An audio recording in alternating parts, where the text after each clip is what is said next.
posed by artificial intelligence. We have seen what happens when technology outpaces regulation. Tuesday's Senate hearing started with a voice that sounded like Senator Richard Blumenthal, but wasn't. That voice was not mine.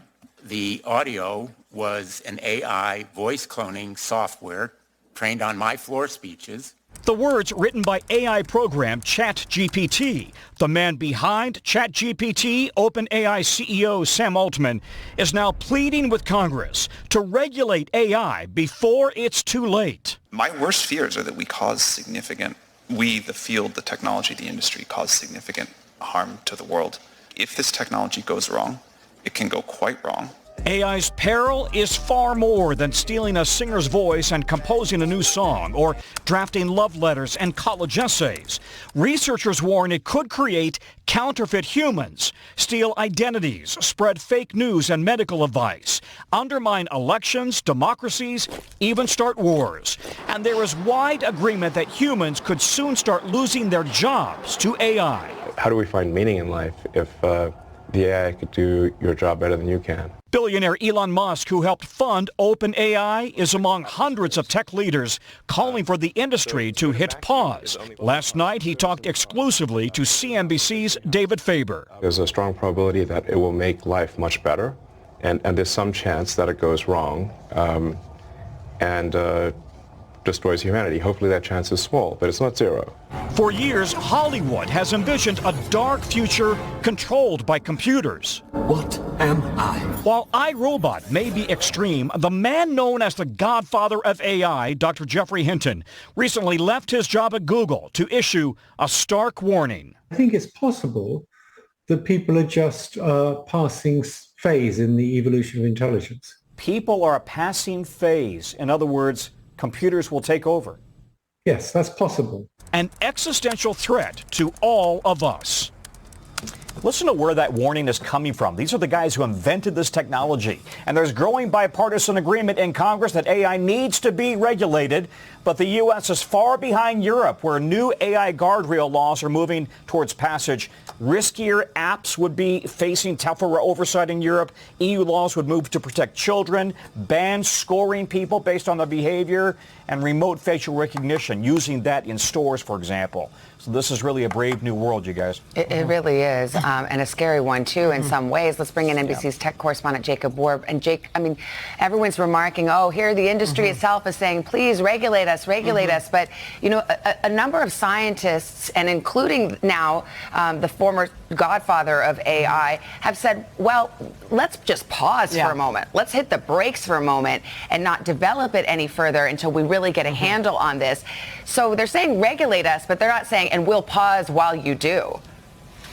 Well, that is right. I mean, you guys, there is this sort of sense, experts tell me that, that these CEOs want to create that this is somehow inevitable, right? That it's like the weather and it's just going to roll in and we have to deal with it, start stocking up on umbrellas. But, experts have been talking to me about really the very good likelihood that an open democratic society like ours can decide what it deploys. It does not have to go forward with something like that. Whether that needs to be something like a 6-month pause, like you mentioned, or perhaps, some other form of regulation entirely. I mean, we have, we would all be sitting here smoking cigarettes if it weren't for the efforts of regulators and academics and trial lawyers to sort out the harms of cigarettes. I'm not comparing the dangers here to say that AI is as dangerous as cigarettes, but we as a society have some choices, experts say, and we do not simply need to let this thing roll into our lives. Well, Jake, you said they've been saying when this tech goes wrong, it goes very wrong, and I don't really understand what that means. So if you were to explain, what's the worst case scenario that can happen if this thing just goes flooding through society? Well, the short term and the long term, right, is a way to think about it. So in the short term, the immediate threats that people are worried about is, first of all, just sort of the end of factual evidence, the end of being able to trust our eyes and our ears when you hear the president speaking or you see a photograph that looks like something out of a news camera, right? Those sorts of things are currently using off-the-shelf AI easy to fake. So in the short term, we're talking about the sort of general loss of trust on the eve of something like the 2024 election. In the long term, of course, we're talking about, losing all sorts of skills, perhaps coming to rely on AI to write our love letters for us, write our resumes for us, decide who gets a job, who gets a loan, who gets bail in this way that will, maybe due to our ability to make those sorts of decisions, what, relying on something like a map on your phone has done to our sense of direction. And then, of course, there's this long-term thing that everybody is worried about the idea that somehow artificial intelligence will become AGI, artificial general intelligence, and develop a mind of its own, enslave us all. We've seen those movies, right? That is maybe not the thing that experts say to me that's not necessarily the thing to worry about as much as these short-term dangers that we need to get in front of right now. It's so scary, though. I mean, I mentioned again, Jeffrey Hinton, he helped to create the technology behind AI. He just left Google. He said to the New York Times, the idea that this stuff could actually get smarter than people. A few people believed that, but most people thought it was way off. And I thought it was way off. I thought it was 30 to 50 years, even longer away, perhaps. Obviously, I no longer think that. Wow. What is the thing that happened like in the last 6 to 12 months that suddenly took this from, AI, it's nice, it makes our Google search a little better, to real experts with skin in the game who are working in the field, who help birth this technology, say, whoa. We got to press the brakes here.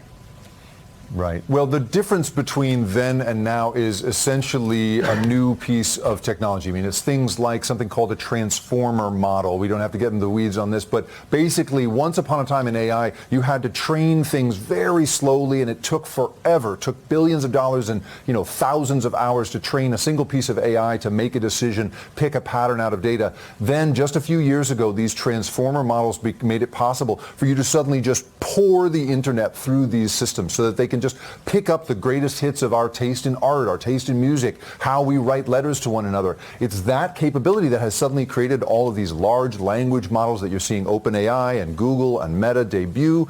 And those are what is setting off this concern, because they're concerned now about the possibility of what we're seeing as emergent behaviors. That's what they talk about, where basically these things are beginning to do things that the people who made them did not expect. It's that element of surprise that has people worried about the future and has everybody talking, of course, at yesterday's hearing all about regulation, you guys. It's a conversation we got to keep having. Jake, thank you very much. Thank you, Jake.